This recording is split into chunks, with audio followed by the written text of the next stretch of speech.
Hi అండి. మనకు వంట చేసే ఓపిక లేనప్పుడు చాలా సింపుల్‌గా 10 నుండి 15 నిమిషాల్లో చాలా హెల్తీగా, ఎంతో టేస్టీగా ఇలా బిర్యానీ రెసిపీని ట్రై చేయండి. చాలా అంటే చాలా బావుంటుంది. నేను చెప్పడం కాదు, వీడియోని స్కిప్ చేయకుండా ఎండ్ వరకు చూసి నేను చేసిన విధంగా ట్రై చేయండి.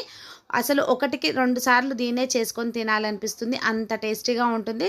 ఈ రెసిపీ ఫుల్ వీడియో అనేది చూపిస్తాను, చూసేయండి. చాలా అంటే చాలా టేస్టీగా ఉంటుంది. దానికోసం ఇక్కడ నేను 1 గ్లాసు బియ్యానికి హాఫ్ గ్లాస్ కందిపప్పును తీసుకున్నాను. ఒక అరగంట ముందే ఒక 2 సార్లు శుభ్రం చేసి వాటర్‌ని యాడ్ చేసి రెడీగా పక్కన పెట్టుకోవాలి. ఒక అరగంట మాత్రం ఖచ్చితంగా నానబెట్టుకోవాలి.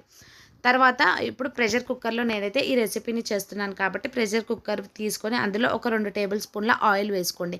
మీకు నచ్చితే ఆ ప్లేస్‌లో నెయ్యిని కూడా యాడ్ చేసుకోవచ్చు. కొద్దిగా హోల్ గరం మసాలా అంటే దాల్చిన చెక్క, లవంగ, ఇలాచి అన్నీ కూడా కొద్దిగానే యాడ్ చేసుకోండి. తర్వాత పోపు దినుసులు యాడ్ చేసుకొని సన్నగా కట్ చేసి పెట్టుకున్న ఉల్లిపాయ, పచ్చిమిర్చిని వేసుకొని ఒక 2 నిమిషాలు ఆయిల్‌లో బాగా ఫ్రై చేసుకోవాలి.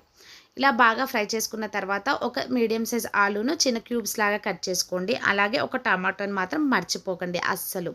చాలా టేస్టీగా ఉంటుంది. సన్నగా పొడుగ్గా కట్ చేసి వేసేసుకోండి. ఇలా అంతా కూడా ఒకసారి బాగా మిక్స్ చేసుకోవాలి.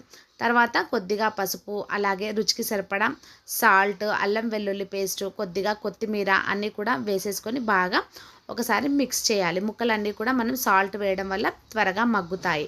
కాబట్టి అంతా కూడా ఒకసారి మిక్స్ చేసుకొని మూత పెట్టి మీడియం ఫ్లేమ్‌లో ఒక 2 నిమిషాలు మగ్గనివ్వాలి.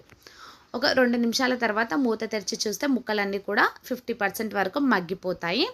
ఇప్పుడు మనం అలాగే ఇందులో పుదీనా అనేది ఫ్లేవర్ చాలా బావుంటుంది. ఇష్టపడే వాళ్ళు యాడ్ చేసుకోండి. మనం పక్కన పెట్టుకున్న బియ్యం పప్పును వాటర్ అంతా తీసేసి యాడ్ చేసేసుకోండి. ఒక అర నిమిషం పాటు ఇలా హై ఫ్లేమ్‌లో అంతా టాస్ చేసుకున్న తర్వాత ఒక గ్లాస్ బియ్యానికి 2 గ్లాసుల వాటర్ అనేది యాడ్ చేసుకుంటున్నాను ఇక్కడ. మనం డైలీ రైస్ ఎలా కుక్ చేసుకుంటామో ఆ రేషియోలో వాటర్ని అయితే యాడ్ చేసుకోండి. అంతా మిక్స్ చేసిన తర్వాత ఒకసారి సాల్ట్ చెక్ చేసుకోండి. మీకు సాల్ట్ కనుక పడితే కొద్దిగా ఇదే టైంలో సాల్ట్ యాడ్ చేసుకొని మరొకసారి మిక్స్ చేసుకొని మూత పెట్టి 3 విజిల్స్ వచ్చే వరకు ఉడికించుకోవాలి. 3 విజిల్స్ కానీ 4 విజిల్స్ మనం డైలీ రైస్ అనేది ఎలా పెడతామో అన్ని విజిల్స్ అయితే ఉడికించుకుంటే సరిపోతుంది.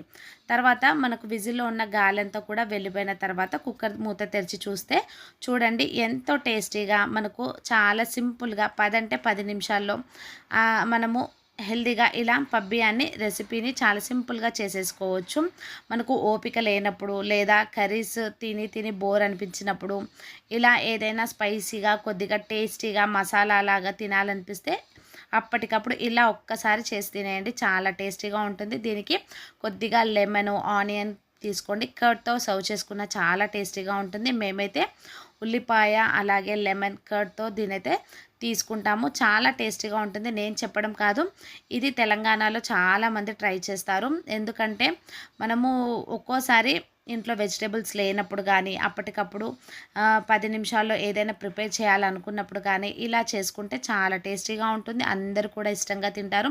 పిల్లల నుంచి పెద్దల వరకు ఎంజాయ్ చేస్తూ తినేస్తారు. మళ్ళీ మళ్ళీ అని అడుగుతారు. ఈ రెసిపీ మీకు నచ్చితే ఖచ్చితంగా లైక్, షేర్, సబ్స్క్రైబ్ చేసి నా ఛానల్ అయితే సపోర్ట్ చేయండి.